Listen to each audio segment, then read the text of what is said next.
రోజు రోజు ఈ హోంవర్క్ పోలేంట్రా బాబు, చెయ్యలేక చచ్చిపోతున్నా. అయినా నాతో ఒక రోబోట్ ఉంటే అన్ని హోంవర్క్ దాంతోనే చేయించేవాడిని.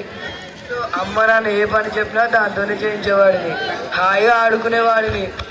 నేను పెద్దగైన తర్వాత ఒక రోబోట్ని తయారు చేసి చాలా డబ్బులకు అమ్మేస్తాను.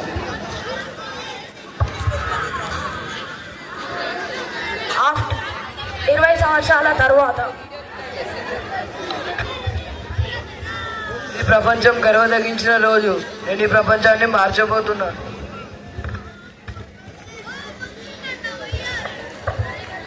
ఇదే రోబోట్ నేను తయారు చేశాను. దీనికి ప్రపంచాన్ని మార్చదగిన శక్తి ఉంది. ఈ ప్రపంచంలో ఎన్నో రోబోట్లు ఉన్నాయి కదా, మరి ఈ రోబోట్ లో ఏం ప్రత్యేకత ఉంది?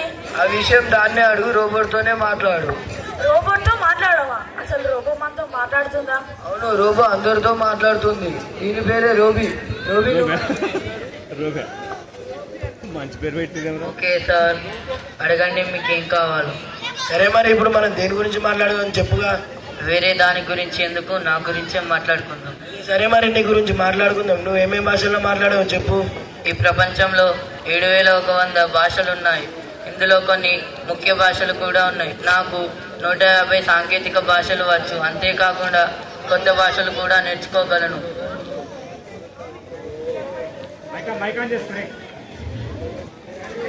రోబీ, నీ ఎప్పటి ఇరికిరాయ్?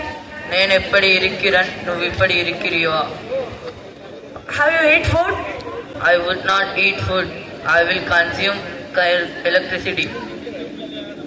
ఓకే, నువ్వు మా మనుషులకి ఏ పనుల్లో సాయం చేయగలవు?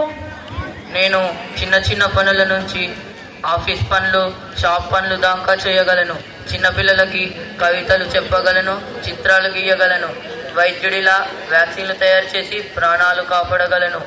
ఒక దొంగని పోలీసులా పట్టుకోగలను. ఒక జడ్జిలా న్యాయాన్ని చెప్పగలను. ఈ ప్రపంచంలోని అన్ని రకాల పనులు చేయగలను.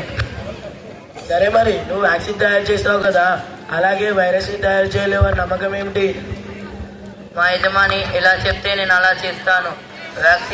వైరస్ తయారు చేసే నేనే వ్యాక్సిన్ కూడా తయారు చేస్తాను. అయినా మీకు ఆ ఆలోచన ఎందుకు వచ్చింది?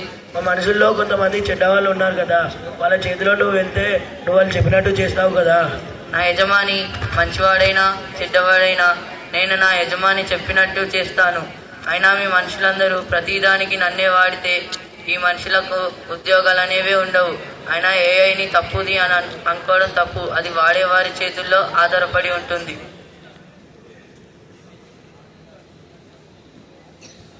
ఏఐలో 2 రకాలు, ఒకటి మంచి, ఇంకొకటి చెడు. మనం మంచిని ఎన్నుకుంటే ప్రపంచం అభివృద్ధి చెందుతుంది. చెడుని ఎన్నుకుంటే మన వినాశనం మనమే కోరి తెచ్చుకున్నట్టు. Thank you.